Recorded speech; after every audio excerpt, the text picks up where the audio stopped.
The sight that was my power, the hungry and the feast, that vanished with the hour. I no longer need. I am the silence and the arrow. I am the muse, the Father's seed. I am the mutant sparrow, the child that does not speak.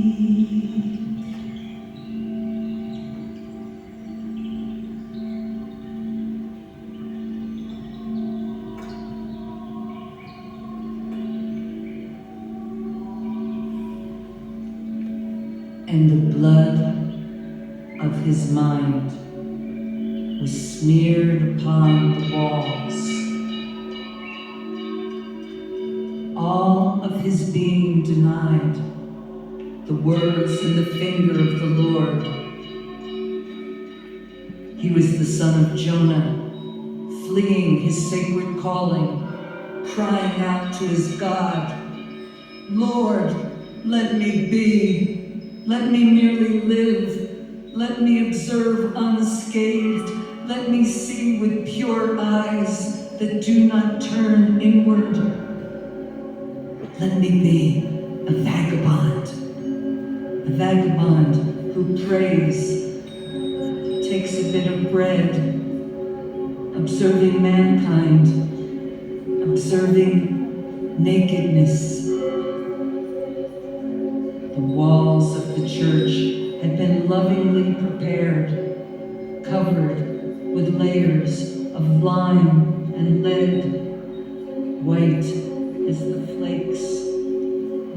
the flakes that fell, white as snow, purity, the child's dress, awaiting the Holy Trinity that the artist would, with his gifts, give us. The acolyte, the young bellcaster, was filled with joy, anticipating the work of the great master. He had not seen him, but he had felt him. But then he heard the artist's terrible voice in the wind, and he trembled. He heard the artist approaching, and the sounds of his step breaking across the frozen terrain, and the voice of creation that was brushing across the artist's heart.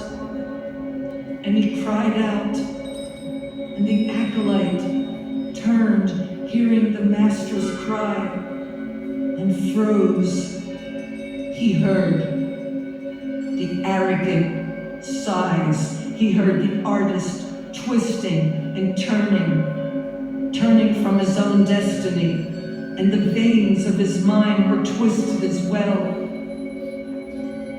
The acolyte stood by the door as the artist entered the empty and sacred space. The artist was moved by the white walls. He had wished that these walls, prepared so lovingly, could be free from his touch, would not be adorned by the Trinity, would not be adorned by his hand, but stay pure, not to have the blood of his mind smeared upon them. He desired that they could be left pure as they were, like the unblemished hills and the wide expanses covered in virgin snow. The artist cried out to be free, and the acolyte, who knew not of himself, ran toward the arms of nature, calling to him as a mother calls. The child who does not speak. He ran to the arms of nature. The child who does not speak.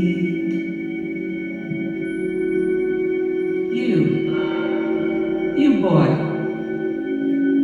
what do you fear? Take off your heavy shoes. They're quite dirty. Are you hungry?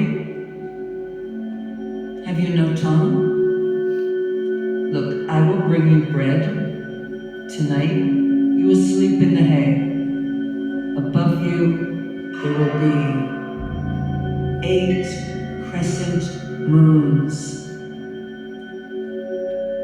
The thick clay on your shoes. It's gray, malleable. I could make a bowl with it.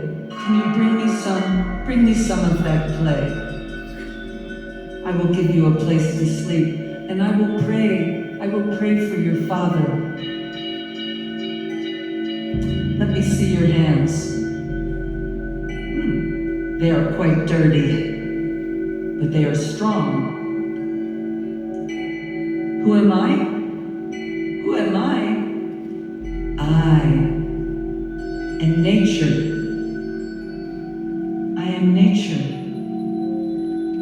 Once